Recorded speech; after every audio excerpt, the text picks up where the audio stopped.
It's Awareness Wednesday. We don't have to be ashamed.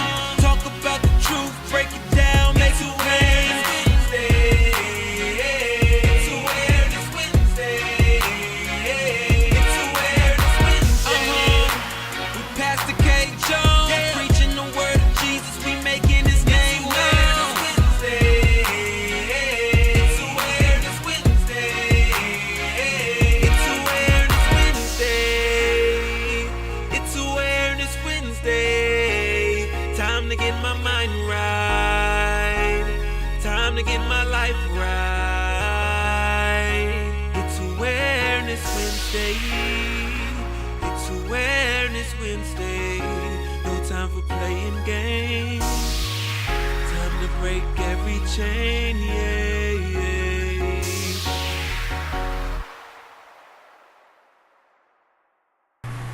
Hey, what's going on? This is PKJ, Pastor Kedrick Jones. Today is Wednesday, September 14th, 2011. 10 days to the greatest day of this year. You heard me? This is the greatest month of the year, September. The most beautiful people are born in September. I just thought I'd remind you of that again. It's going to be a special segment of Awareness Wednesday. Normally we talk about sex and sexuality, but today we're going to talk about another kind of awareness. We're going to talk about autism awareness. This is a disease, a diagnosis that is touching and affecting the lives of many people. And these two people that are featured on this video, them and their families are very near and dear to my heart. And I want you to show your support. At the end of the video, you'll see an opportunity to go and log on to a website to support this cause.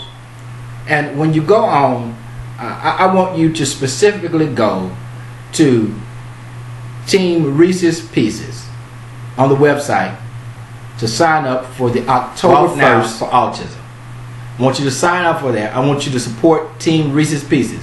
If you can't be there, send a monetary donation if you can.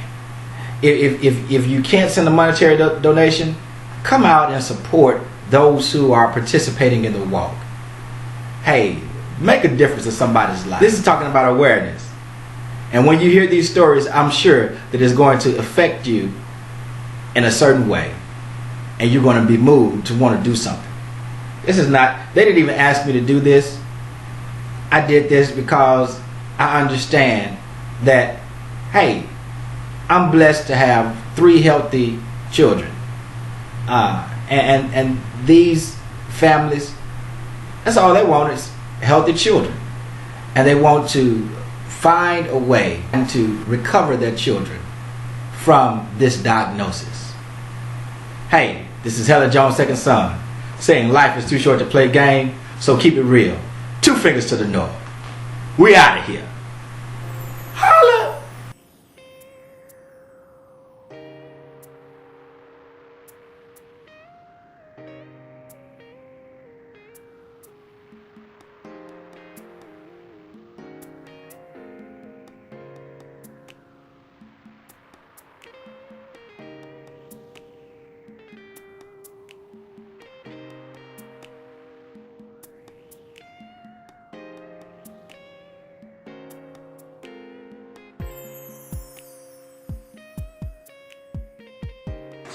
But imagine wanting to take your son or your daughter to the fair. See the bright lights of the fair and the sounds and all of that. But when you get to the fair, it's so loud. All your kid, your son or your daughter, all they do is cover their ears and they're yelling and they're screaming because they can't handle, their ears are so sensitive. Possibilities that he may never be able to communicate, I love you, or even to be potty trained. To school, you're ready to enroll them in school.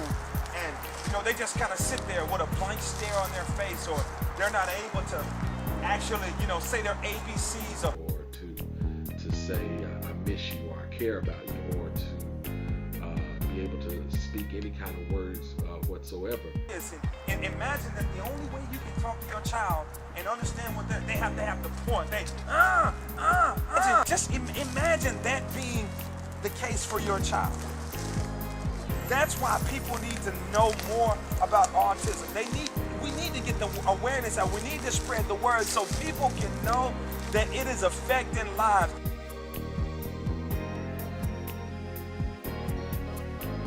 It's my son, my youngest son, Reese. He was diagnosed with autism about 4 or 5 years ago. He was diagnosed with autism around the age of 4. So we didn't really know a whole lot about it, but once he was diagnosed, we were kind of taken aback, by it.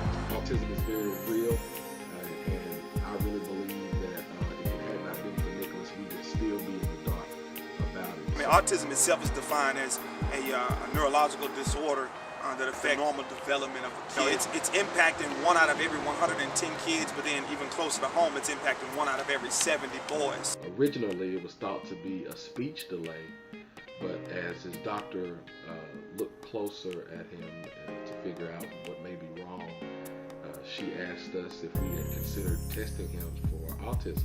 When we got the diagnosis, we were thinking, like, how did we miss this? How come we didn't see these signs? We kind of blamed ourselves, and obviously, as a husband, and obviously my role is to make sure I lead my family in a way that, we can be as successful as we need to be. But, I kind of blame myself because I'm thinking, was I too busy working?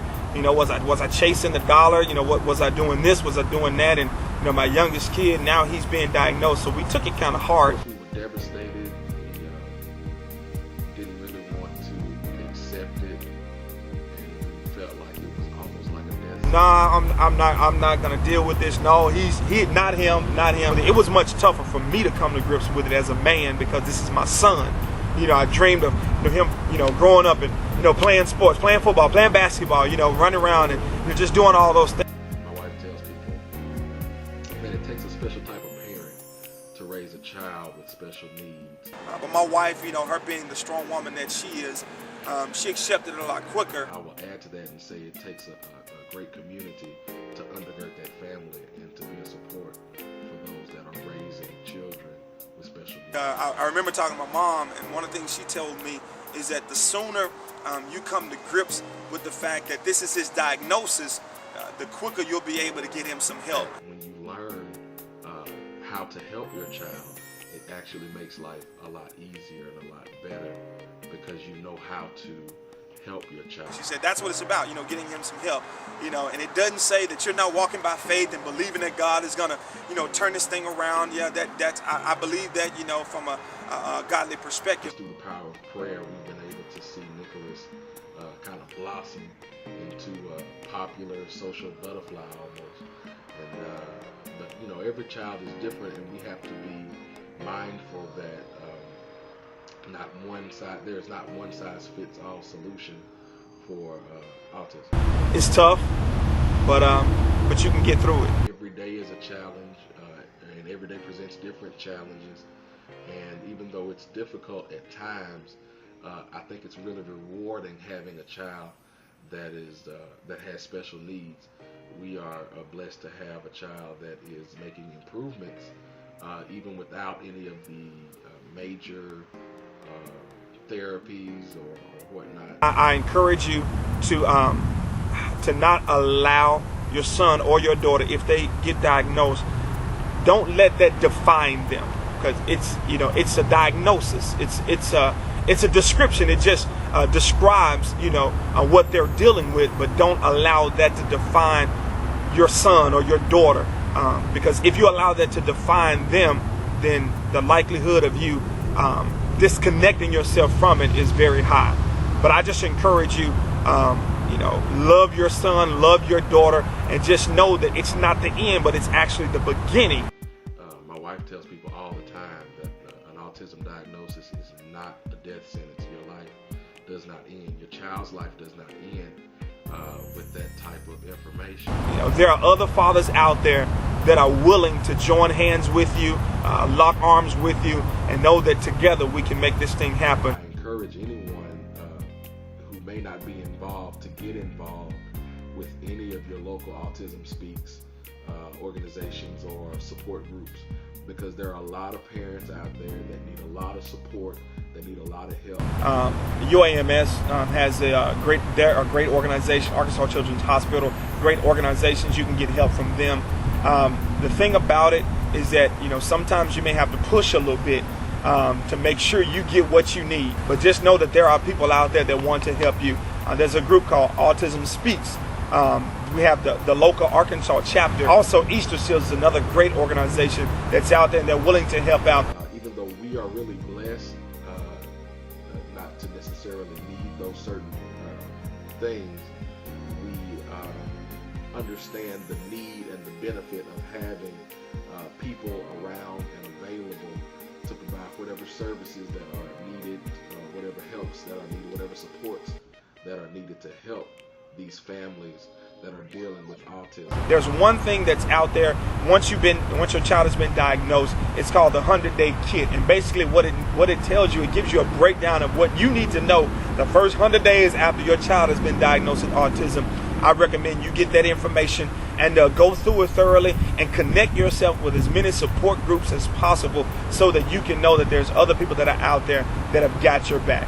I applaud the New Perspective Church for getting involved with Autism Speaks, and I look forward to seeing what you guys come up with to help further the cause of autism awareness. And our walk chairperson, her name is Dawn Itzkowitz. She has done a fantastic job of organizing the walk, and not only that, she has helped pull together a group of people like myself and other committee members to reach out into the community. Nicholas is doing really good. We're very proud of him. He's really learning how to socialize and talk to people and introduce himself and shake hands.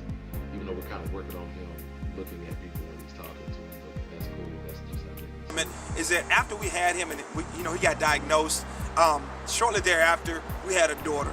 And what happened was she wanted to play with Reese. She wanted, she was growing in development. She wanted to talk to Reese, but Reese really couldn't verbalize. He really couldn't talk to her. And so what she would really do is just, if he couldn't talk, she'd walk away from him. So it almost as if her being around pushed him to learn how to talk quicker, pushed him to learn how to, walk. And so I don't necessarily encourage everybody to go out and have another kid after you've been diagnosed, but I'm thankful that God saw fit for us to have another kid, and, God just kind of set the thing up. He is in a mainstream class and has been for 2 years. And, he's very intelligent and very sweet. Everybody loves him. In fact, when we walk down the hallways, the kids and the teachers alike are all saying, "Hey, Nicholas, hey, Nicholas." And so I'm thankful for that. But then in 2 weeks, he actually going to start playing football. Wow. So talk about going from this diagnosis, and man, our world is just falling apart. To look at what God can do. That's why October 1st is so important, not only to the kids in Arkansas, but kids nationwide. That's when we're coming together.